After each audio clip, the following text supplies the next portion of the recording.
I'm not a, one thing they never called me was a kook so far because they know I'm talking about the media and others. They'll call me a lot of things, Nazi and all right, but they haven't called me a kook yet. But I've said this before about sending the military. Got some heat on it, but not like he's crazy. No, it's common sense, working together and getting the job done. But it will never happen. Never happen. Well, let's see if there's a new president like Nixon was. G. Gordon Liddy, if you remember him, he and I ran the field operation for Operation Intercept. Nixon was so angry at Mexico for the drugs coming in, he said, we're closing the border for 2 weeks. Now, we didn't close it, we just searched every car that backed cars up to Mexico City. 2 weeks. We got one marijuana cigarette. And he said to Mexico, you don't straighten this out, no foreign aid. So, hey, they straighten out. Just by chance, I took over Mexico. Right after that, they hated us. Hated us. How do I get them back in our pocket? I had agents working undercover and everything in Mexico. I need the Mexicans. You can't do it without them. So, Attorney General will come to my house, just like Holder is.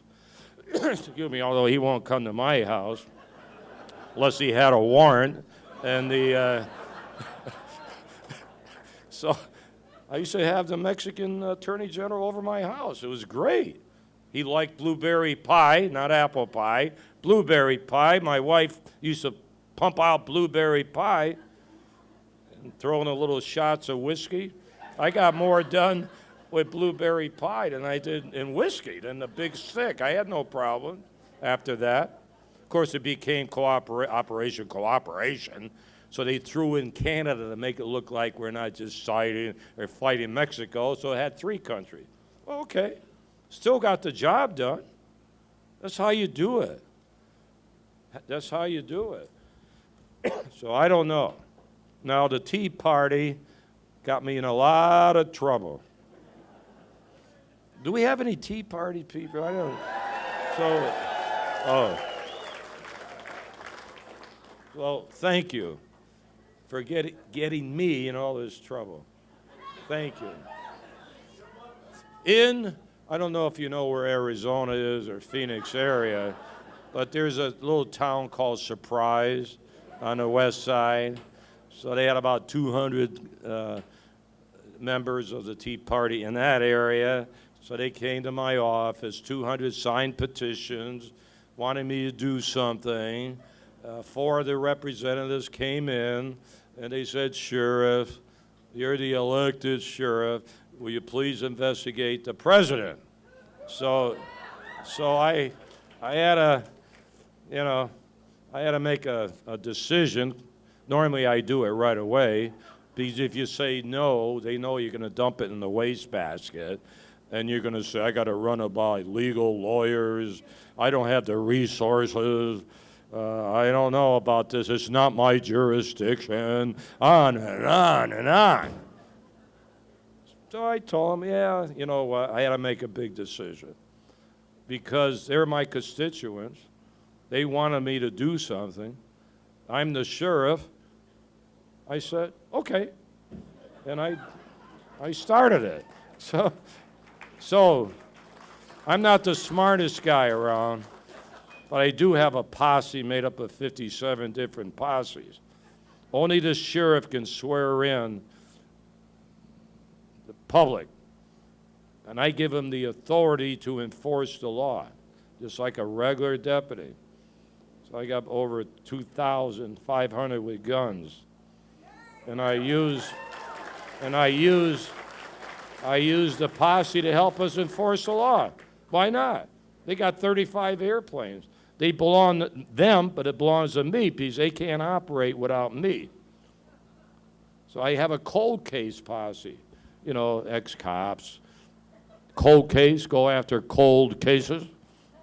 So I use the cold case posse to pursue the mission that the Tea Party gave me.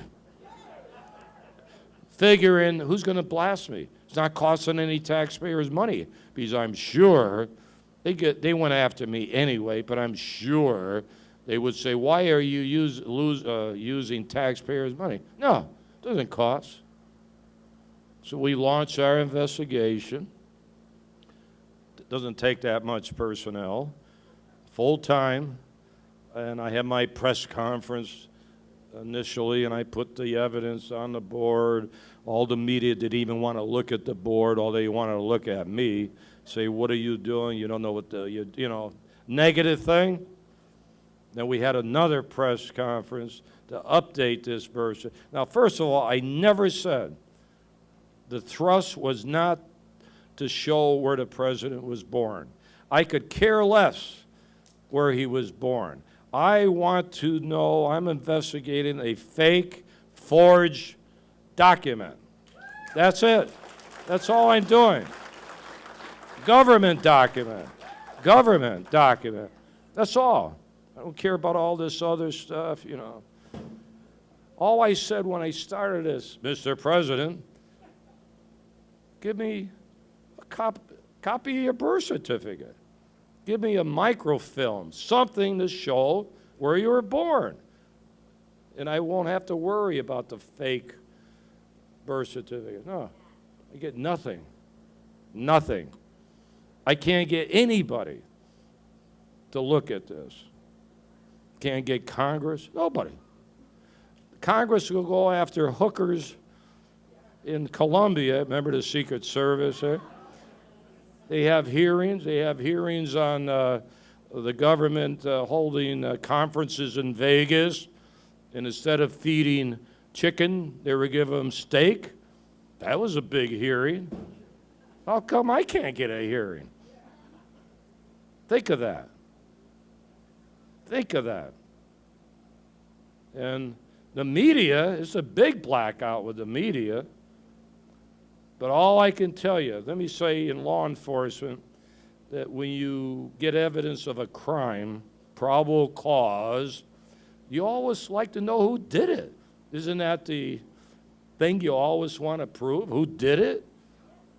So we're still working on who did it, just like Perry Mason and that type of thing. And maybe other things could come out. So I haven't given it up, working full steam. I may go down a tube over this, but you know what? If I do, I do. Actually, I have had a lot of criticism the last 2.5 years, and I was running for office in 2012. I didn't win by that big like I normally do, but I still won. But boy, they went after me from everywhere, from the White House down, but I still survived. Then they tried to recall me last year, and I'm still here. And so maybe some people don't like the birth certificate, not just how I fight illegal immigration. But you got to do you're right, what's right. You got to sometimes stick your nose out and take chances. I'm not unusual. I don't have all these degrees, criminology, all this stuff. All I have is life experience, and I think a little common sense. That's what keeps me going. I don't know. So I get very humble when I am a kind of a, believe it or not, they call me a publicity hound and tough, but I do have a heart, believe it or not. And I get very humble at the way you motivate me when I come in here and the support, because I'm only as good as the people that support me. If I didn't have the people behind me, I'd be dead and buried. So I want to thank you. I know we're going to ask for some questions, but I know that you guys don't vote for me and all that, but I don't care because you motivate me anyway, and that's transferred to Phoenix or Maricopa County, where I really have to get my bosses to support me, because I will be running again. I'm already raising the money for 2016. And let me tell you something. Because I'll be 84 when I run again. You know, I don't care.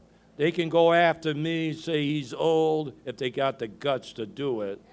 But I'm going to tell you, I'm going to win that one, and then I'll determine 4 years later what I'm going to do. You laugh? Why are you laughing at it? All those senior citizens probably remember Raymond Burr in Ironside.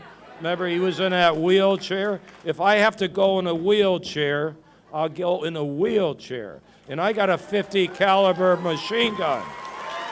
So I'll put the machine gun on it. So anyway, you got some questions?